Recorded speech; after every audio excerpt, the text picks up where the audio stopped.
Hi guys, it's Melanie and welcome back to my channel.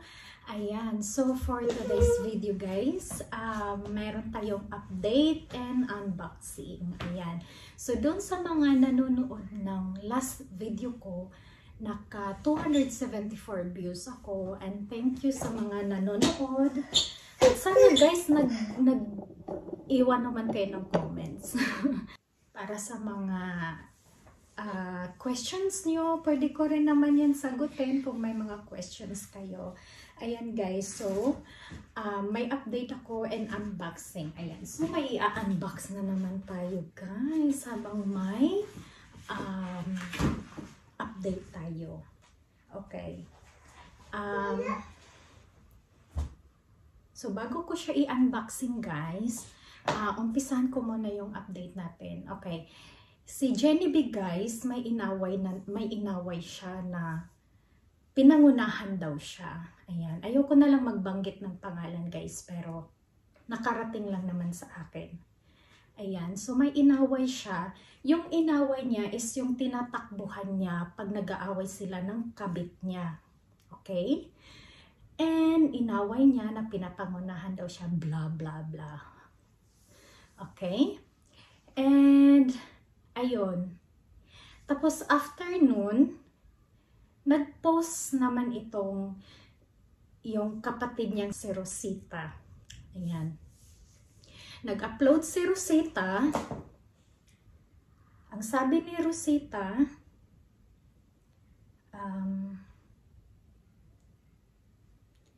kaya lang guys Bisaya, pero I do my best na i-translate sa Tagalog. Ang sabi ni Rosita ito, sabayan niyo ako magbasa guys. Sabi niya, dapat malipay unta siya nga nakapundar iyang igsuon. Igsuon, basig sa una igsuon. Karon, not anymore. Igsuon nga wala nagpangayo sa ilaha. Okay? Igsuon nga wala nagpangayo sa kuha. Karon, kay naanam ngayon guys, hindi na siya nanghihingi kasi andito na siya, kumikita na siya ng mas malaki kaysa sa kinikita niya sa Pilipinas. Pero nung nasa Pilipinas pa siya guys, para siyang daga kung makapaghingi ng pera sa akin. Kala mo gutom na gutom. Ayoko na lang sana i-ano to pero sumusobra na kayo. Parang inaano nyo talaga Parang hinahamon nyo talaga ako. Ayaw nyo na lang manahimik. Okay, Rosita? Kung napanood mo to, manahimik ka na lang. Kung ayaw mo kung magsalita pa ng hindi maganda. Okay? Next guys. Sariling paningkamot. Ano daw? Sariling paningkamot. Yung sariling kumbaga nagtatrabaho siya na sarili niyang pagod, parang ganon. Nahadlok naman hinuon malabuan, takot daw ako na malagpasan guys. Okay? Takot daw ako malagpasan. Okay, sasagutin ko to Rosita. Takot ako malagpasan ni Jenny V? Bakit ano bang meron ako na takot ako malagpasan ni Jenny V? Sige nga, sabihin mo sa akin kung anong meron ako at takot akong malagpasan ni Jenny V. Ha? Sagutin mo yan, Rosita, ha? Kay wala man sila'y napundar diri sa Pilipinas. Kasi daw guys, wala daw akong napundar sa Pilipinas. Wala akong nabiling lupa na 400 square meters. Hindi ko napatayuan ng bahay. Lahat wala akong naipundar. Okay. Wala akong naipundar kasi wala ako doon. Yung family ko nandito. Yung mga anak ko nandito kasama ko guys. Okay? Wala akong trabaho guys kasi inalagaan ko yung 4 ko na mga anak. Okay? Ayokong magtrabaho hanggat kailangan pa ako ng mga anak ko. Hindi ko kailangan, kasi kumakain naman ako guys nabubuhay naman ako dito Ha?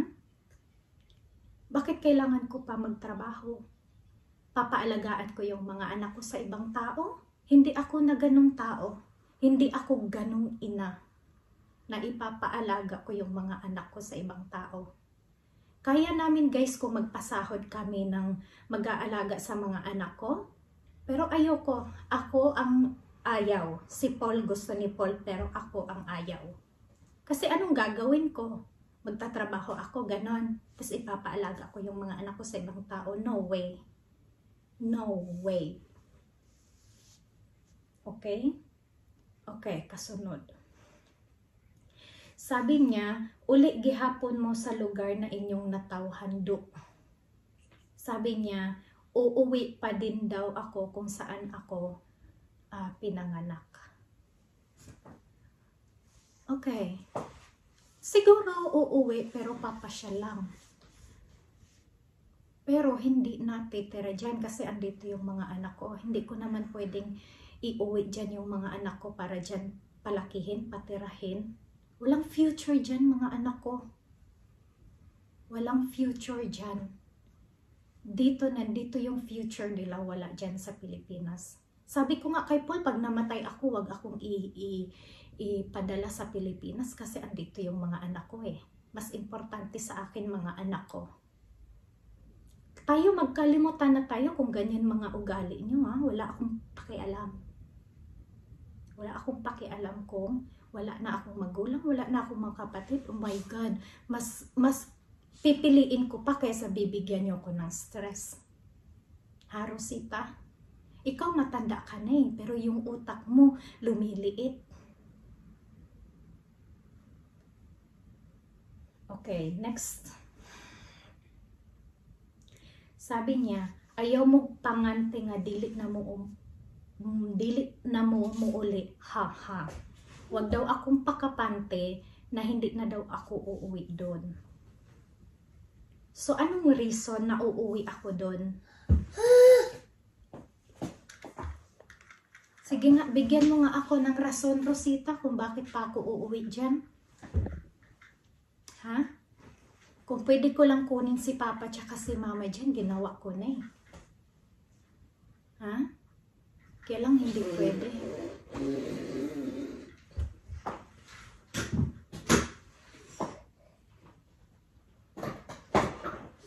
Sabi niya, dili mo mayaman daan pagkataon ninyo. Yeah. Hindi ko sinabing mayaman ako nang pinanganak ako, Rosita. Wala akong sinabing ganun. Mahirap ako at hindi ako takot bumalik kung saan ako nanggaling. Hindi ako takot. Kung maghirap man ako bukas, mawala sa akin lahat. Wala akong pakialam. Ang gusto ko lang importante sa akin, ma-secured yung mga anak ko. Dahil ayoko maranasan ng mga anak ko kung ano yung naranasan ko. Hindi ko sinabing mayaman ako, Rosita, nung pinanganak ako. Ha? At least mamatay man ako, may 4 akong mga anak na mabubuhay. Kayo, pinanganak kayong mahirap, mamamatay kayong mahirap dahil sa mga ugali ninyo.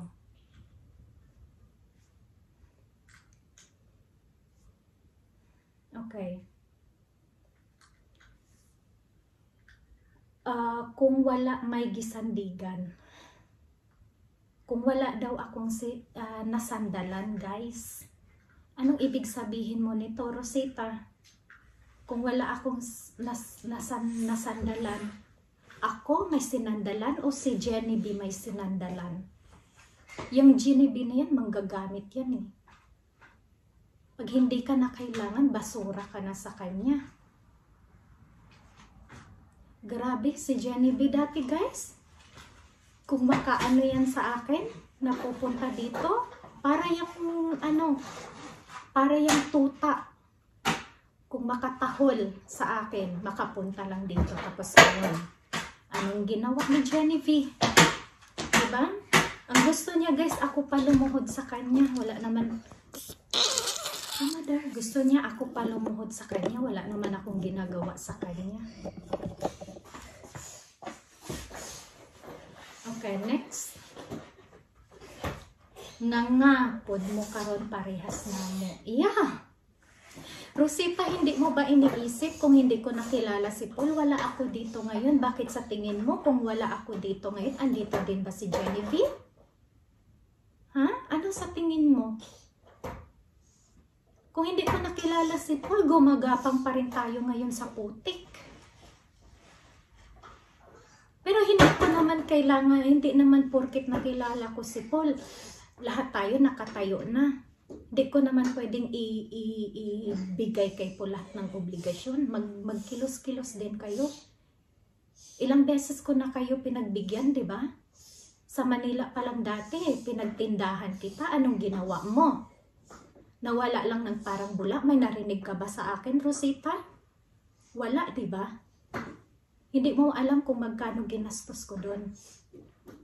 Nawala ng parang bula. Wala ka man lang sinabi na lang sorry. Hindi ko na-handle ng maayos yung tindahan. May narinig ka ba sa akin, Rosita? Yung namatay yung manugang mo, sino nagpamasahe sa'yo papuntang Pilipinas, papuntang Davao? Si Paul, di ba? Si Paul ang nagbigay sa inyo ng pamasahe. Ilan kayo? Ikaw kung makaano ka sa akin, parang wala akong ginawang maganda sa buhay mo ah. Ikaw nga, tanungin nga kita kung may naiambag ka. Sige nga, anong magandang nagawa mo? Kila mama na lang, wag na sa akin.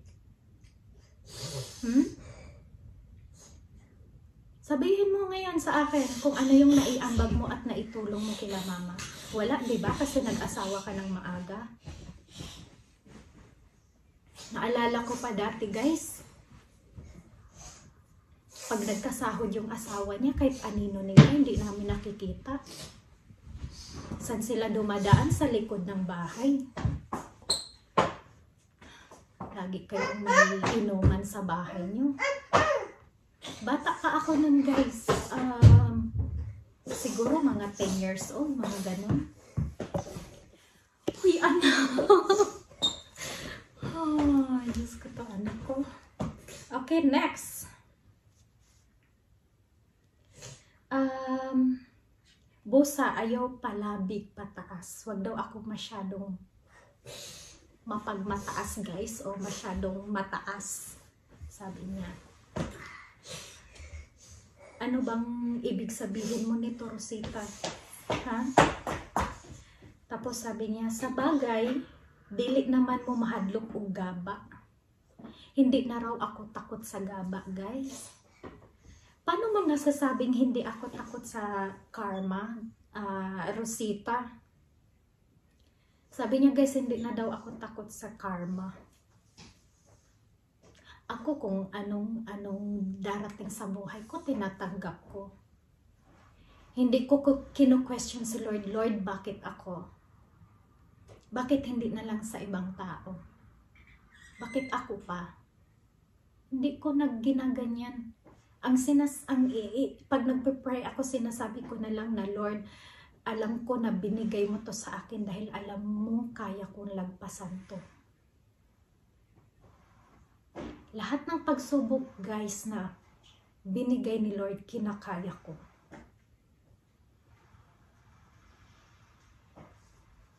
Tapos sabi niya, last, kay dato naman mo, kasi mayaman na daw ako. Kaya hindi ako takot sa karma. Paano mo nasabing hindi ako takot sa karma, Rosita? Ha? Okay, guys. Dalawang post niya, guys. So, last na yung inano ko sa isang post niya. Mag-unboxing muna tayo, guys.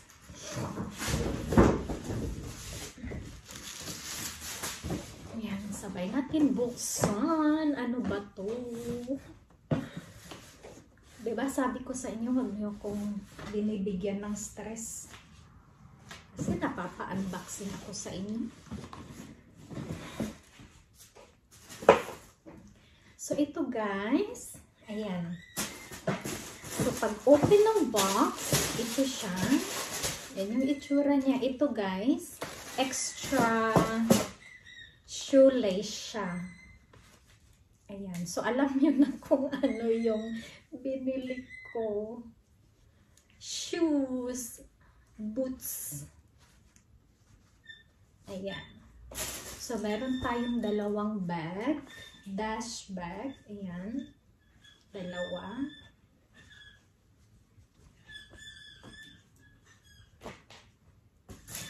Tapos ito na guys. Ayan. So, ang binili ko guys, ito. Ayan. Ayan. So, grabe siya guys. Sobrang gaan. Siguro, baka nasa 300 grams lang to or mas mabigat pa. I don't know. Ito talagang anak ko. Sa gitna naman talaga siya dadaan, no? Ayan. Lagi kasi yan nakabuntot guys kung nasaan ako. Ayan. So, ito yung binili ko guys. Ayan. Boots. Ayan. So, magagamit ko na siya finally. Ayan. Thank you, Rosita, ha? Sa bigay na stress. Ayan. Masusuot ko na. Ayan. Huwag na natin ibalik sa box. Ayan. So, okay. Second. Okay. Ang sabi niya guys, ipa-deport daw niya yung igsuon. He. Kay hadlok naman ni Labuan. Okay. Ang sabi niya guys, ipapa-deport ko daw si Genevieve. Wala akong sinabing ipapa-deport ko siya guys. Kasi yung message niya, sinabihan siya na ako daw, kaya ko siya i-post sa YouTube. So, kaya ko din siya ipa-deport kung gustuhin ko lang guys ha. Kaya ko daw siya ipa-deport. Tapos, ang nakalagay dito, ipa-deport ko daw siya. Ano to, Rosita? Pwede ba? Ayos-ayusin nyo naman. Magpo-post na lang kayo. Ayos-ayusin nyo naman. Ha? Hindi yung kung ano yung naririnig mo. Mali-mali pa. Tapos takot daw ako malagpasan, guys. Malagpasan kung anong meron kung anong di ko alam guys ha, hindi ko alam pero takot daw ako malagpasan. Ano bang meron ako? Ha? Ano bang meron ako na takot akong malagpasan ni Genevieve? Ha? Anong meron ako? Yun ang tanong ko sa iyo, Rosita. Sagutin mo to, ha, Rosita? Tapos next, sabi niya, kasi kay nakapalit og lote 400 square meter nakapatukod og balay.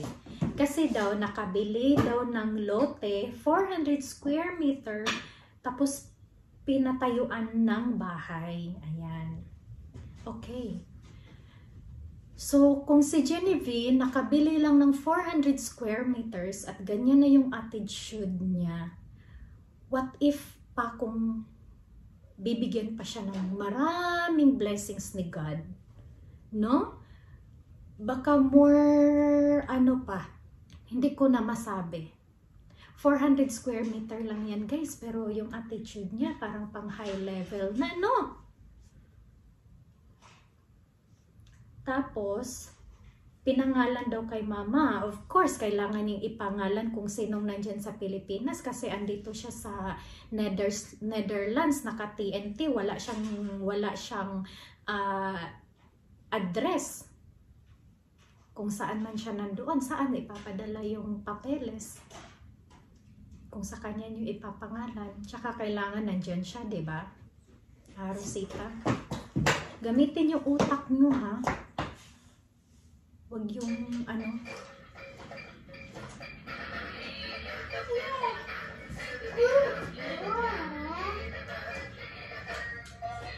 Anak! Okay, next. Samantalang sila, wala joy nakita, inggit lang sila. Okay. Samantalang kami daw guys, wala kaming nakita. Kumbaga siguro walang naipundar, ganon siguro to. inggit lang daw kami.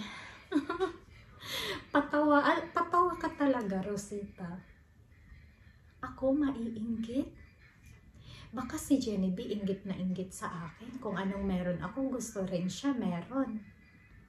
Lahat nga ng gamit ko, kinukuha niya. Hinihingi niya. Ha? Tapos ako na ngayon ang inggit. Kung ano yung binibili ko, gusto din niya, meron siya. Yan ba yung inggit na sinasabi mo, Rosita? Ha? Bakit naiinggit ako? Kasi nakabili siya ng 400 square meter. Bakit? Kung gugustuhin ko. Ha? Kung gugustuhin ko lang, bibili yan si Paul dyan. Pero wala kami dyan eh. Wala kami dyan.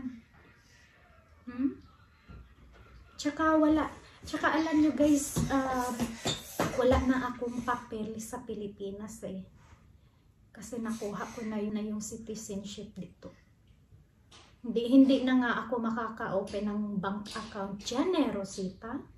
Wala na nga akong bank account eh. Ha? Gamitin mo nga yung utak mo, Rosita. Wag yung utak mo tsaka utak ni Genevieve, wag niyong ipag-isa. Kasi nagiging utak bulinaw. Ewan ko ba kung may utak ba yung bulinaw, guys? Ako nagiging nagiging bastos na ako dito dahil sa inyo. Ha? Ayaw nyo kasi manahimik eh. Ayaw nyo na lang magkalimutan na lang tayo eh. Para, alam mo yun, magkalimutan na lang para may peace sa isa't isa. Kasi wala na, Rosita eh, sira na eh. Naging toxic na tayo na pamilya. Sa totoo lang. Di ko nga alam kung kailangan ko bang magsisi na naging part ako ng pamilya na to. Bakit ganito? Puro inggit. Ang hirap talaga guys pag yung inggit na sa pamilya. Mas okay pa yung inggit sa ibang tao eh. Kaysa inggit sa pamilya. Yun ang mas mahirap. Talaga. Tas sabi niya, nanganti pa, dili na mo tunog aning lugar, tan-ang bitaw na to. Parang pagkakaintindi ko guys, parang nagsabi daw ako, akuhin ko na lang ha, kasi ako yung nandito eh. Parang nagsabi daw ako na ayoko nang umapak doon sa lugar kung nasaan siguro sila mama nakatira. Tas sabi niya, tignan natin. Sabi niya ganon. Alam niyo guys, nung umuwi ako nung October, hindi talaga ako pumunta ng Coronel. Alam niyo kung bakit? Kasi nakarating sa akin na pag tumuntong daw ako sa Coronel, pupugutan ako ng ulo. So, kayo ba guys, makarinig kayo ng ganyan? Hindi kayo matatakot? Of course, matatakot ako. Kasi may 4 ako ng mga anak. Paano kung pagpunta ko dun, pugutan ako ng ulo? 'Di ba? Mas okay na yung isi-safe ko na yung sarili ko. Kaysa pumunta pa rin ako doon, last breath ko na pala yun. 'Di ba? 'Di ba? Kasi hindi natin hawak yung utak ng tao eh. Di ko na lang sasabihin kung sinong nag-ano sa akin yan, pero nakarating sa akin na ganon. Ako wala akong pakialam kahit hindi ko na makita yung pamilya ko. Wag lang ako putulan ng ulo kasi may mga anak ako. 4 na mga anak ko eh. Yung ko naman mamatay ng maaga, no? Gusto ko pa makita yung mga kaapuhan ko. Gusto ko pa mabuhay ng mahaba pa.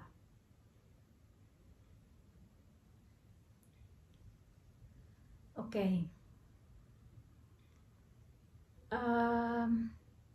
Sabi niya, nakasandal sa karabaw, nagkinabaw na. Sabi niya guys, nakasandal lang daw ako sa kalabaw, naging kalabaw na ako. Di ko alam kung sinong sinasandigan ko eh. Pangalanan mo nga, Rosita. Ha? Pangalanan mo. Huwag kang matakot. Post ka ng ganyan tapos hindi mo panindigan. Pangalanan mo si Rosita kung sino yung sinasandigan ko. Kung si Paul yung sinasabi mong nakasandal ako, bakit? Ano ko ba si Paul? Sugar daddy? Partner ko si Paul ah. Bakit? Wala ba akong karapatang maghingi kay Paul kung may gusto ako? Bakit partner, asawa? Ano bang papel ng asawa, Rosita? Ha? Ikaw nga tanungin ko, ano bang papel ng asawa mo sa'yo? Pinapalamon mo? Kagaya ni Jenny B, pinagagastosan yung boyfriend, yung kabit niya dito. Ganun ba yun? Gusto mo ako ang gumastos kay Paul? Ha? Never akong gumastos sa lalaki, Rosita. Ha? Isaksak mo yan sa kukuti mo. Hindi ako nagbo-boyfriend tapos ako yung gumagastos. Hello? Never. Ano bang papel ni Paul sa akin? Papel ba ni Paul na dalhin ako dito para gawing katulong? Ganon ba yung gusto niyo? Ha? Tapos magtatrabaho ako ng parang kalabaw din? Paano yung mga anak ko, Rosita? Iniisip mo ba yung mga anak ko? Parang kung makapost kayo, parang wala akong mga anak ah. Parang nagiging prinsesa buhay ko dito ah, na ayaw kong magtrabaho kasi ayaw ko mapagod. Siguro naman naging asawa ka, ano? Siguro naman naglilinis ka ng bahay, naglalaba ka, nagluluto, naggrocery. Siguro naman na-experience mo lahat yun. Huwag mo sabihin hindi. Ha? Anong akala mo, nakabukaka lang ako dito the whole day? Ha, Rosita? Tas tumatanggap ng pera? Ganon, Rosita, tumatanggap ng pera? Para sabihin mo ng ganyan?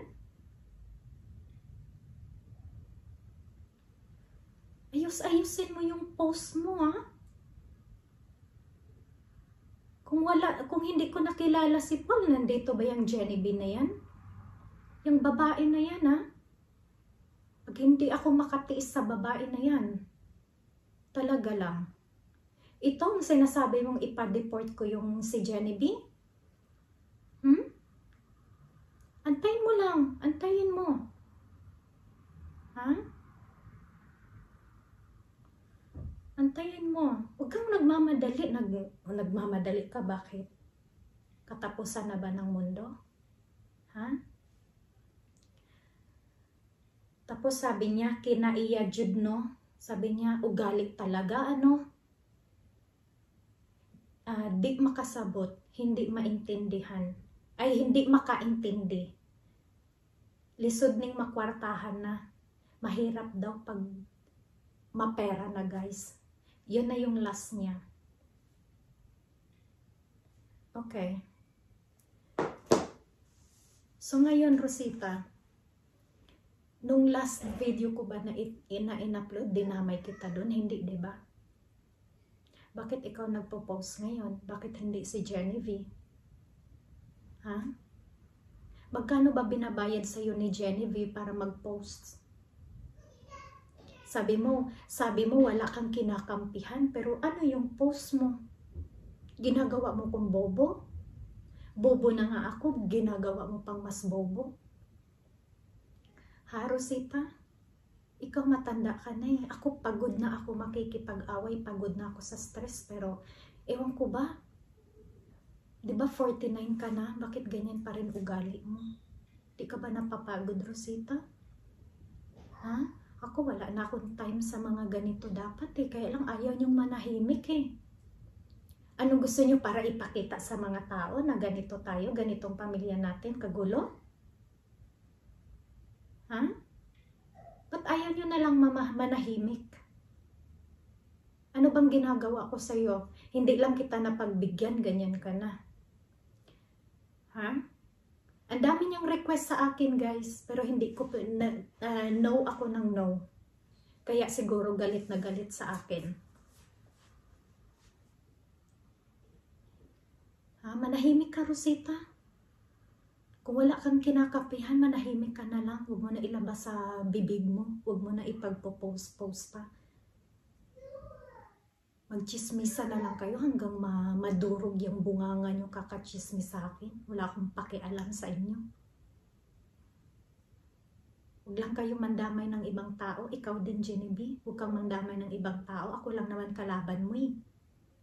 Ha? Tinigilan nyo nga si Paul ng kaka-message. Ibang tao naman nimi-message mo. Ikaw talaga naghahanap ka talaga ng gulo eh.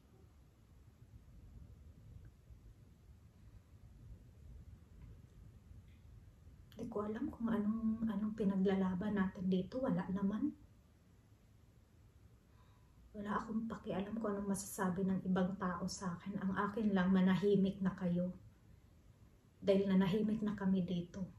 Nakalimutan na nga namin eh kung anong nangyari eh.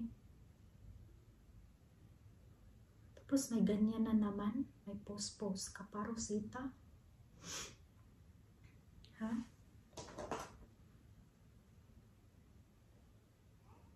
Tapos sabi mo mag-uusap-usap tayong 4. Ano pang pag-uusapan natin? Sira na nga, di ba? Huwag na. Ang gusto ko na lang magkalimutan na tayo, Rosita. Para sa akin, isa lang kapatid ko, si Emily. Yun lang. Ha? Para sa akin, wala na. Patay na kayo. Para sa akin. Yun lang. Manahimik na kayo. Dahil masaya na kami ni Emily dito sa buhay namin kung anong meron kami dito. Okay? Kung gusto mo, Rosita, sagutin mo yung mga tanong ko dito sa video na to, ha?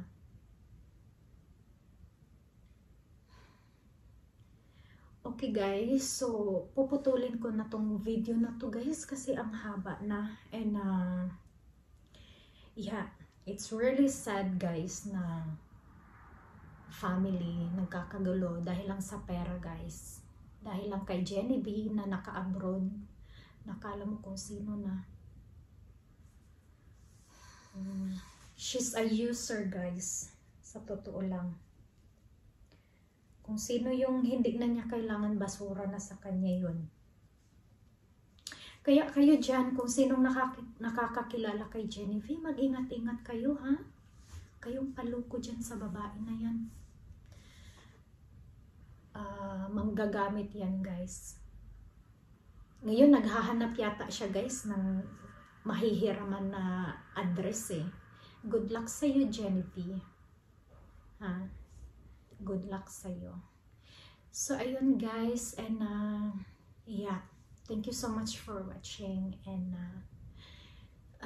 thank you, Lord, for all the blessings. And, lahat, Lord.